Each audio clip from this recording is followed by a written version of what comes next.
sa Panginoong Diyos, lahat ng saan tinakpan. Magsiawit kayo at siya'y pagdangal magpakailanman. Magpuri kayo mga anghel ng Diyos sa Panginoong may kapal. Magpuri kayo mga langit sa Diyos na sa inyo'y lumikha. Magpuri kayo sa Panginoong Diyos, lahat ng saan tinakpan. Magsiawit kayo at siya'y pagdangal magpakailanman. Mga kapatid, simulan natin ang ating pagdiriwang sa ngalan ng Ama, ng Anak at ng Espiritu Santo. Amen. Ang pagpapala ng ating Panginoong Hesukristo, ang pag-ibig ng Diyos Ama, at ang pakikipagkaisa ng Espiritu Santo naway sumainyong lahat. At sumaiyo rin. Sa mga naririto po, gayon din na mga sumusubaybay sa atin sa pamamagitan ng live streaming sa Facebook, YouTube, Twitter at TV Maria, magandang umaga po sa inyong lahat. At sa mga kapatid nating nasa ibang panig ng daigdig, isang mapagpalang araw po. Sa ating mga pagbasa ngayon, lalong-lalo na sa ating mabuting balita, tinatawagan at inaanyayahan tayo ng ating pong Hesus Nazareno sa isang mabungang pananampalataya. Isang mabungang pagtitiwala na kung saan nagsisimula ang tunay na pag-unawa sa kanyang karunungan at kabutihan. Mga kapatid, tinipon tayo bilang kaanib ng angkan ng Diyos. Kaya dumulog tayo sa maawaing Panginoong nagpapatawad ng lubos. Sinugong tagapagpagaling sa mga nagsisisi, Panginoon, kaawaan mo kami. Panginoon, kaawaan mo kami. Dumating na tagapag-anyayang mga makasalanan ay magsisi. Kristo, kaawaan mo kami. Kristo, kaawaan mo kami. Nakaluklok ka sa kanan ng Diyos Ama para ipamagitan kami. Panginoon, kaawaan mo kami. Panginoon, kaawaan mo kami. Kaawaan tayo ng makapangyarihang Diyos, patawarin tayo sa ating mga kasalanan at patnubayan tayo sa buhay na walang hanggan. Amen. Manalangin tayo. Ama naming makapangyarihan, maisaloob nawa naming palagian ang mga galing sa Espiritu ng kabanalan, upang sa salita at gawa ay aming magampanan ang lahat ng iyong mga kinalulugdan. Sa pamamagitan ni Jesucristo, kasama ng Espiritu Santo, magpasawalang hanggan. Amen. Magsiupo ang lahat.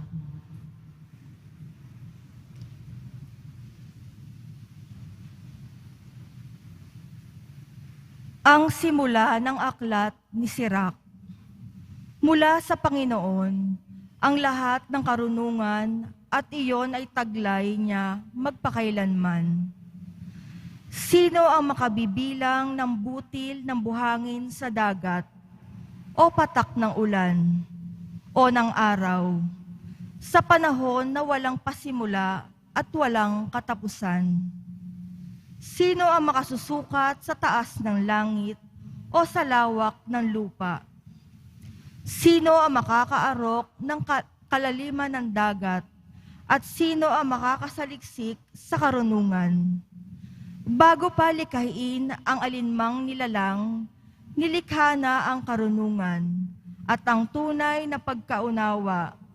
Bago pa nagsimula ang mga panahon, ang karunungan ay nagmula sa salita ng Diyos, sa kataas-taasang langit, at ang kanyang mga aral ay batas na walang hanggan. Kanino ipinahayag ang simula ng karunungan? At sinong nakatatalastas ng kanyang pamamaraan? Kanino ipinagkaloob ang makakilala sa karunungan? At sinong nakaunawa ng kanyang masaganang mga karanasan? Iisa lamang ang talagang marunong, Dapat tayong gumalang na may paghanga sa harap ng kanyang luklukan. Ang Panginoon ay may likha ng karunungan. Kinilala niya ang kahalagahan nito at ibinuhos niya ito sa lahat ng kanyang nilalang. Binahagian niya ang karunungan ang lahat ng tao. Ngunit higit na masagana ang bigay niya sa mga umiibig sa kanya. Ang salita ng Diyos. Salamat sa Diyos. Panginooy naghari na, ang damit niya'y maharlika. Panginooy naghari na, ang damit niya'y maharlika. Panginooy naghahari na ang suot sa katawan ay damit na maharlika at batbat ng kalakasan. Panginooy naghari na, ang damit niya'y maharlika. Ang sandigan ng daigdig, matatag ang pinatunguan. Kahit ano ang gawin pa'y, hindi ito magagalaw. Ang trono mo ay matatag, simula pa nung una. Bago pa ang ano paman, likas ikaw'y naroon na. Panginooy naghari na, ang damit niya'y maharlika. Walang hanggang, Panginoon, ang lahat ng tuntunin mo. Sadyang banal ang matatag ng sambahang iyong templo. Panginooy naghari na, ang damit niya'y maharlika. Magsitayo ang lahat.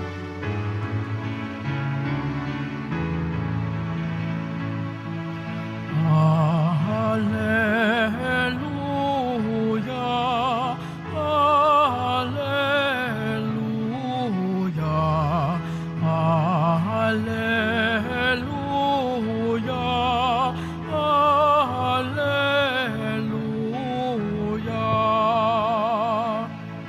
Si Kristo ay nagtagumpay, nalupig ang kamatayan, nagningning ang pagkabuhay. Hallelujah, hallelujah, hallelujah, hallelujah.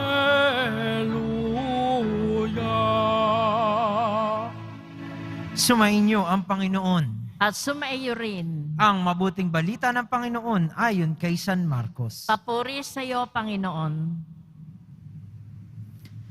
Noong panahong iyon, habang bumababa si Jesus sa bundok, kasama sina Pedro, Santiago at Juan, ay nakita nila ang napakaraming taong nakapaligid sa mga alagad na naiwan, at ang mga eskriba na nakikipagtalo sa mga ito. Nagulat ang mga tao nang makita nila si Jesus. Sila'y patakbong lumapit sa kanya at binati siya. Tinanong ni Jesus ang kanyang mga alagad, "Ano ba ang pinagtatalunan ninyo at ng mga taong iyon?" Sumagot ang isa mula sa karamihan, "Guro, dinala ko po rito sa inyo ang aking anak na lalaki sapagkat siya'y inaalihan ng masamang espiritu at hindi makapagsalita. Tuwing aalihan siya nito, siya'y inilulugmok. Bumubula ang kanyang bibig at nagngangalit ang kanyang ngipin. At siya'y naninigas. Hiniling ko po sa inyong mga alagad na palayasin ang espiritu, ngunit hindi nila napalayas ito." Sinabi ni Jesus sa kanila, "Lahing walang pananampalataya. Hanggang kailan ako dapat manatiling kasama ninyo? Hanggang kailan ko kayo pagtitiisan?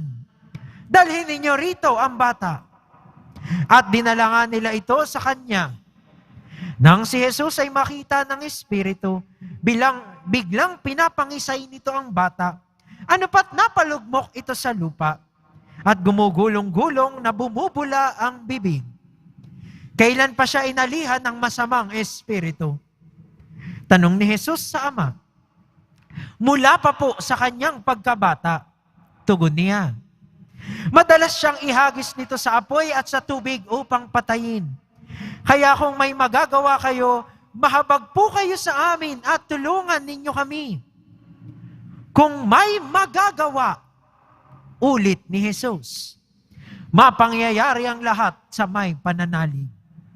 Kaagad sumagot ng malakas ang ama ng bata, nananalig po ako. Tulungan ninyo ako, bagamat ako'y nagkulang.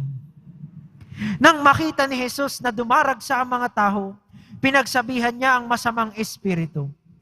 Ikaw, espiritong nagpapapipi at nagpapabingi, iniuutos ko sa iyo. Lumabas ka sa bata at huwag ka nang papasok sa kanya. Nagsisigaw ang masasamang espiritu, pinapangisay ang bata at saka lumabas. Naging mistulang bangkay ang bata. Kaya't ang sabi ng marami, patay na! Subalit siya'y hinawakan ni Jesus sa kamay at ibinangon at tumindig ang bata. Nang pumasok na si Jesus sa bahay, palihim siyang tinanong ng kanyang mga alagad, bakit po hindi namin napalayas ang espiritu? Sumagot si Jesus, ang ganitong uri ng espiritu ay hindi napalalayas, kundi sa pamamagitan ng panalangin. Mga kapatid, ang mabuting balita ng Panginoon. Pinupuri ka namin, Panginoong Hesukristo. Magsiupo ang lahat. Muli po sa mga naririto, gayon din ng mga sumusubaybay sa atin sa pamamagitan ng live streaming, magandang umaga po sa inyong lahat. At sa mga kapatid nating nasa ibang panig ng daigdig, isang mapagpalang araw po. Tayo ba'y may sapat na tiwala at pananampalataya sa ating Poong Jesus Nazareno? Sa atin pong mabuting balita, natunghayan natin ang ating mahal na Poong Jesus Nazareno na hinarap ng mga tao. At nakita niya na ang kanyang mga alagad ay hindi kayang palayasin ang masasamang o ang masamang espiritu sa isang batang may sakit. No? At nakikita niya na kaya hindi nila ito magawa, no? Hindi natin alam kung paano, pero alam nating batid ng ating Poong Jesus Nazareno na kinakailangan pa nilang lumago sa pananampalataya at pagtitiwala. No? Nakita natin, hindi mapalayas ang espiritu. No? Sabi ng mga nag-aaral ng banal na kasulatan, no? Kung tatanungin mo raw ang isang doktor, doon sa mga nangyayari doon sa bata, dito sa pahayag na ito. No, siyempre, sa kasalukuyang panahon na ito, no, dahil nung panahon ng ating mahal na Poon, walang mga doktor na nagbibigay ng kung ano ang dapat inumin o kung ano yung mga sintomas. No? Ang hinahanap ng mga tao ay mga tagapagpagaling talaga. No, yung gumagamit ng mga dahon, gumagamit ng mga kung ano-anong mga herbal na mga pamamaraan ng pagpapagamot. No? Kaya pumunta ang taong ito, yung kanyang tatay, nung inaalihan kay Jesus dahil isa siyang kilalang tagapagpagaling. No? No, sabi ng mga kasalukuyang nag-aaral ay lahat daw ito ay sintomas ng isang epileptic shock. No? At para bang nakikita natin na kabataan pa lang, no, sa pagkabata pa lang, nung inaalihan ng masamang espiritu, ay para siyang mayroon na talagang episodes ng epilepsy. No? Pero syempre, hindi pa uso ang pag-unawa noon ng psychology, kaya ang lahat ng ganitong kakaibang pag-uugali ay para sa mga sinaunang lipunan ay inaalihan ng masamang espiritu. No? At pag mga ganitong kaso, ang talagang hinahanap ay tagapagpagaling. At dumating nga ang ating Poong Jesus Nazareno na pinalayas ang masamang espiritu. Pinagaling ang epilepsy. No? At ano yung naging aral sa mga alagad? Kinukulang sa pananampalataya. Siguro kung tutuusin, kung sasabihan tayo ng ganito, parang sinasabi sa atin, hindi yata kayo siguro naniniwala doon sa Panginoon na sinusundan ninyo. May pagdududa pa rin. No? Na isang paalala sa atin na lumago sa pananampalataya. Kasi marami pa rin tayo mga bagay na hindi sigurado sa ating buhay. No, hindi natin alam kung ano mangyayari sa atin. 1, 2 araw pagkatapos nito, yung mga inaasahan nating bagay na mangyayari, di tayo sigurado kung naririyan. May mga bagay din tayong gusto, mga hiling. Hindi natin alam kung paano darating at kailan darating ang mga iyon. Pero sa kabila po ng lahat, sa ating pagharap dito, paalala sa atin ng ating Poong Jesus Nazareno ang tiwala sa Kanya. Sapagkat ang tiwala, ang pananampalataya na kumakapit sa Kanya, ayon nga sa unang pagbasa, ay ang simula ng karunungan, ang simula ng pag-unawa, ang simula ng mabuting pagharap sa ating mga suliranin na kinahaharap. No? Hindi ibig sabihin na maghintay na lang tayo na maghintay ng milagro. No? Sa ating panahon ngayon, no, kung yung mga ganitong pagkakasakit ay kinakailangan din namang dalhin natin sa doktor, magpagamot, magpa-check up, ganon din naman sa ating buhay. Yung pananampalataya, yung pagkapit ay kasabay din ng pagsusumikap. Yung mga mahahalagang bagay, pinagtatrabahuhan din. Nilalaanan ng oras at panahon. Binibigyan ng atensyon kung ito ay mahalaga talaga para sa atin. Pero pagkatapos natin gawin ang lahat ng makakaya, iasa natin ang mga ito sa ating Poong Jesus Nazareno. At kasama doon ang pag-amin, hindi man natin hawak ang ating kapalaran. Pagkatapos ng lahat ng pagsusumikap, umaasa tayo na kung ano man ng ipagkaloob ng ating Panginoon, ay ito ay para sa ating ikabubuti, ayon sa Kanyang kabutihan, ayon sa Kanyang karunungan. Kaya ba natin ito? Hilingin natin na sa pagpapatuloy ng ating banal na misa, mabigyan tayo ng sapat na lakas ng loob at katapangan para kumapit sa Kanya. Sapat na lakas ng loob at katapangan na gawin ang lahat ng ating makakaya. Sapat na lakas ng loob at katapangan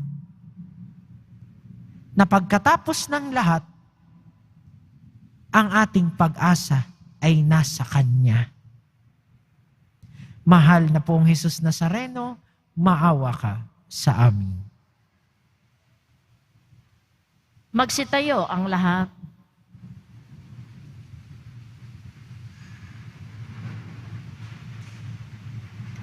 Sa pamamagitan ng Ebanghelyo, nagsasalita si Kristo ng may walang hanggang kapangyarihan at kumikilos sa Kanyang mapagpalang mga gawa.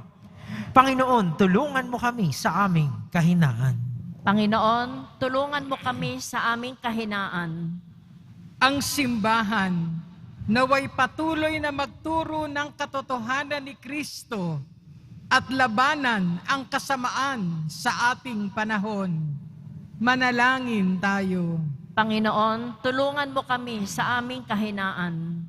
Ang mga pinuno ng daigdig naway isulong ang kabutihan sa kanilang mga gobyerno at maging masigasig sa pagwawaksi ng kasamaan sa kanilang lipunan. Manalangin tayo. Panginoon, tulungan mo kami sa aming kahinaan.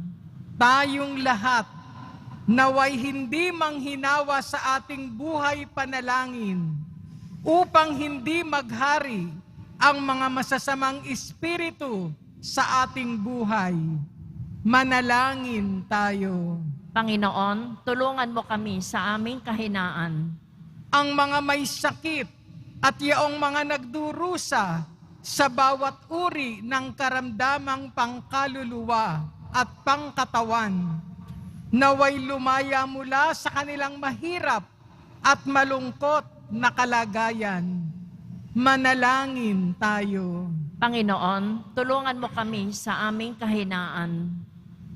Sa katahimikan ng ating puso't diwa ay alay natin sa Panginoon ang ating mga sariling panalangin at kahilingan nang may pagtitiwalang matapos ang lahat ng ating mapagsumikapan ay iiwan natin at ipagkakatiwala sa Kanya. Sama po natin sa ating mga dasal ang mga frontliners at health workers na nagiging tanda ng katuparan ng pangako ng ating marunong at mahabaging Diyos sa pamamagitan ng kanilang paglilingkod sa kapwa. Manalangin tayo. Panginoon, tulungan mo kami sa aming kahinaan. Ama naming Diyos, patuloy mo kaming hilumin sa kasamaan. Hayaan mong ang iyong kabutihan ang siyang magliwanag sa amin sa kapangyarihan ni Jesucristong aming Panginoon. Amen. Magsiupo ang lahat.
Magsitayo ang lahat. Manalangin kayo mga kapatid upang ang paghahain natin ay kalugdan ng Diyos amang makapangyarihan. Tanggapin nawa ng Panginoon itong paghahain sa iyong mga kamay sa kapurihan niya at karangalan sa ating kapakinabangan at sa buong sambayanan niyang banal. Ama naming lumikha, sa pagganap namin ng banal na pagdiriwang upang ikaw ngayoy aming paglingkuran, hinihiling namin naway mapakinabangan ang aming inihahain sa iyong karangalan. Sa pamamagitan ni Jesucristo, kasama ng Espiritu Santo, magpasawalang hanggan. Amen. Sumainyo ang Panginoon. At sumaiyo rin. Itaas sa Diyos ang inyong puso at diwa. Itinaas na namin sa Panginoon. Pasalamatan natin ang Panginoong ating Diyos. Marapat na siya ay pasalamatan. Ama naming makapangyarihan, tunay ngang marapat na ikaw ay aming pasalamatan. Ikinalugod mong likhain ang sanlibutan na iyong pinagbabago at idinarangal. Sa pamamagitan ng iyong anak na kinalulugdan, kaya't utang na loob ng iyong mga itinatangi at ng mga banal na kapiling mong lagi ang iyong paghiliw at pagkakandili. Kaya kaisa ng mga anghel na nagsisiawit ng papuri sa iyo nang walang humpay sa kalangitan, kami nagbubunyi sa iyong kadakilaan. Santo, Santo, Santo, Panginoong Diyos ng mga hukbo, napupuno ang langit at lupa ng kadakilaan mo, hosana sa kaitaasan. Pinagpala ang naparirito sa ngalan ng Panginoon, hosana sa kaitaasan. Magsiluhod ang lahat. Ama naming banal, ikaw ang bukal ng tanang kabanalan. Kaya't sa pamamagitan ng iyong Espiritu, gawin mong banal ang kaloob na ito upang para sa amin maging katawan at dugo ng aming Panginoong Hesukristo. Bago niya pinagtiis ang kusang loob na maging handog, hinawakan niyang tinapay. Pinasalamatan kaniya. Pinaghati-hati niya iyon, iniabot sa kanyang mga alagad at sinabi, "Tanggapin ninyong lahat ito at kanin. Ito ang aking katawan na ihahandog para sa inyo."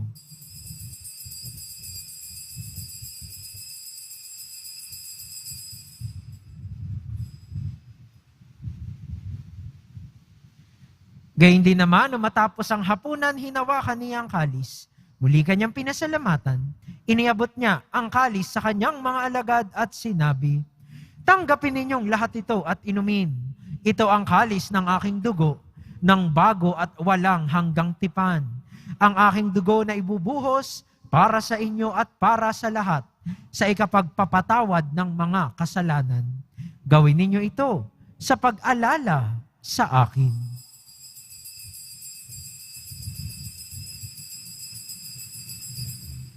Magsitayo ang lahat.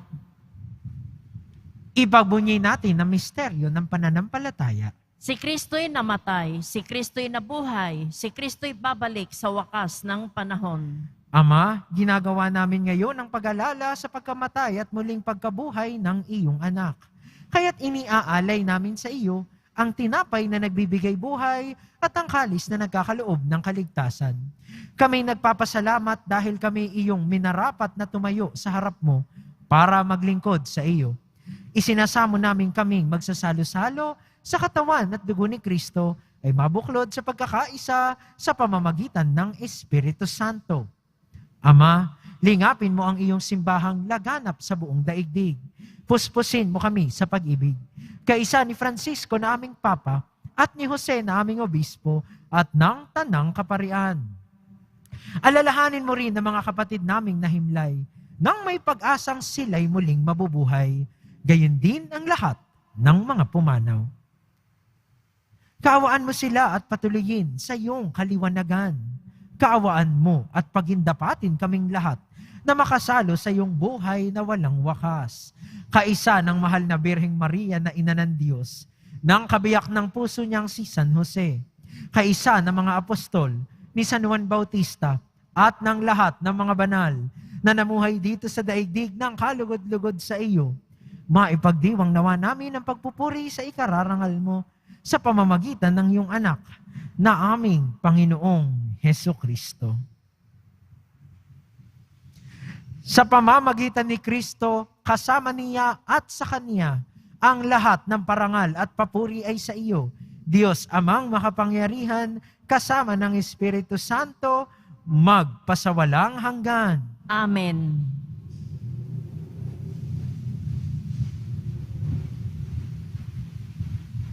Sa tagubilin ng mga nakagagaling na utos sa turo ni Jesus na Panginoon natin at Diyos, ipahayag natin ng lakas loob. Ama namin, sumasalangit ka, sambahin ang ngalan mo, mapasa amin ang kaharian mo, sundin ang loob mo dito sa lupa para nang sa langit. Bigyan mo kami ngayon ng aming kakanin sa araw-araw at patawarin mo kami sa aming mga sala para nang pagpapatawad namin sa nagkakasala sa amin at huwag mo kaming ipahintulot sa tukso at iadya mo kami sa lahat ng masama. Hinihiling namin kami iadya sa lahat ng masama. Pagkalooban ng kapayapaan araw-araw, iligtas sa kasalanan at ilayo sa lahat ng kapahamakan. Samantalang aming pinananabikan ang dakilang araw ng pagpapahayag ng tagapagligtas naming si Hesukristo. Sapagkat iyo ang kaharian at ang kapangyarihan at ang kapurihan magpakailanman. Amen. Panginoong Hesukristo, sinabi mo sa iyong mga apostol, kapayapaan ang iniiwan ko sa inyo. Ang aking kapayapaan ang ibinibigay ko sa inyo. Tunghayan mo ang aming pananampalataya at huwag ang aming pagkakasala. Pagkalooban mo kami ng kapayapaan at pagkakaisa ayon sa iyong kalooban, kasama ng Espiritu Santo, magpasawalang hanggan. Amen. Ang kapayapaan ng Panginoon ay laging sumainyo. At sumaiyo rin. Magbigayan po tayo ng kapayapaan sa isa't isa. Kordero ng Diyos na nag-aalis ng mga kasalanan ng sanlibutan, maawa ka sa amin. Kordero ng Diyos na nag-aalis ng mga kasalanan ng sanlibutan, maawa ka sa amin. Kordero ng Diyos na nag-aalis ng mga kasalanan ng sanlibutan, ipagkaloob mo sa amin ang kapayapaan. Magsiluhod ang lahat.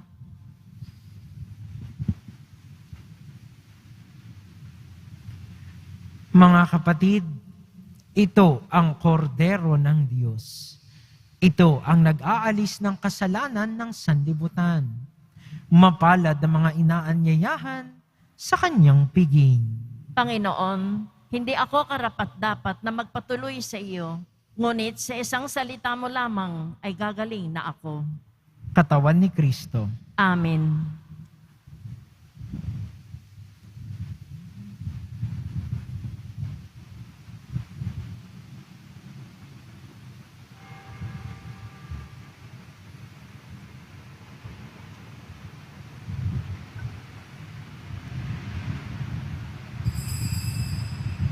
Para sa lahat ng tatanggap ng banal na komunyon, ang tamang paraan ng pagtanggap ay kaliwang kamay sa ibabaw ng kanang kamay at sasagot po tayo ng amen pagkasabi ng pari o ng lay minister ng katawan ni Kristo at isubo sa bibig bago umalis sa harapan ng pari o lay minister.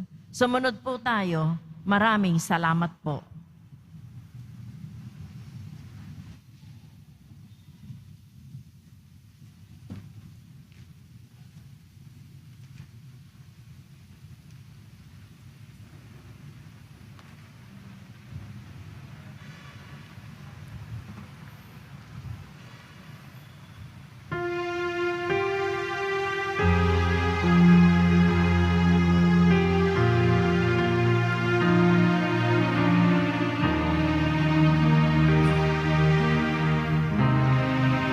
Sa Diyos lamang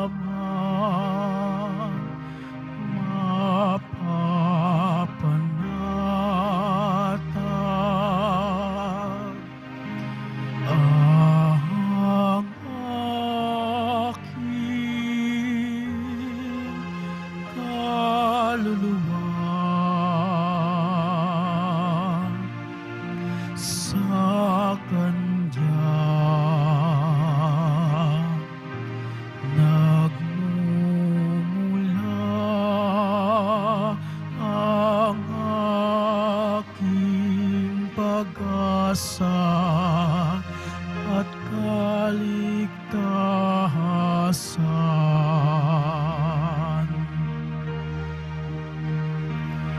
O Diyos, Ikaw ang aking kaligtasan, na sa'yo aking kalwalhatian. Ikaw lamang aking inaasahan, aking huwag katanggulan. Sa Diyos lamang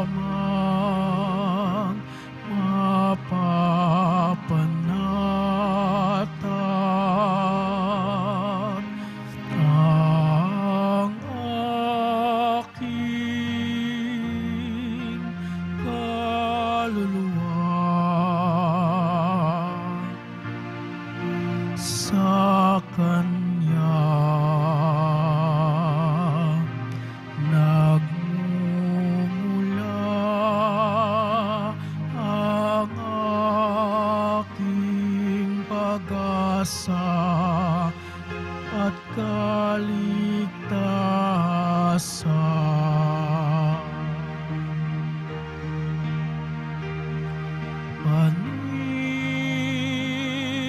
Paniniil di ko pa nanaligan, puso'y di ihihilig sa yaman, kundi sa Diyos na makapangyarihan, na aking lakas at takbuhan.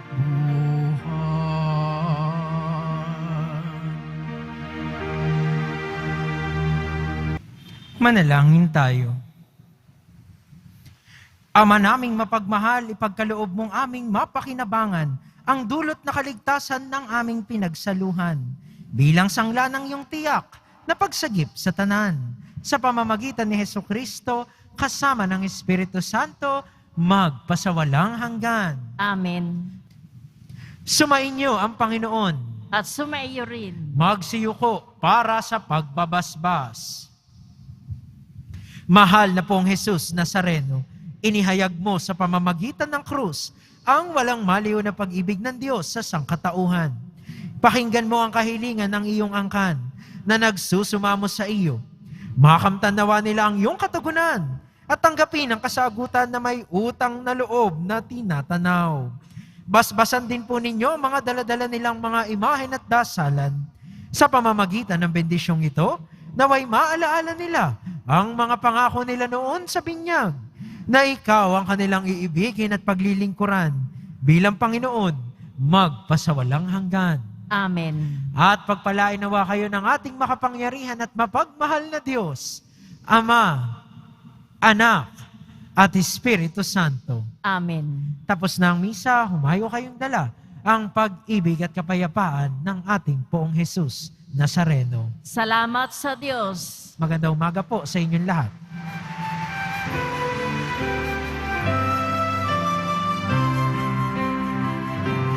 Nuestro Padre Jesus Nazareno, sinasamba ka namin. Pinipinto ka namin. Aral mo ang aming buhay at kaligtasan. Nuestro Padre Jesus Nazareno, iligtas mo kami sa kasalanan. Ang krus mong kinamatayan ay sagisag ng aming kaligtasan. Nuestro Padre Jesus Nazareno, dinarangal ka namin. Nuestro Padre Jesus Nazareno, niluluwalhati ka namin. Nuestro Padre Jesus Nazareno, dinarangal ka namin. Nuestro Padre Jesus Nazareno,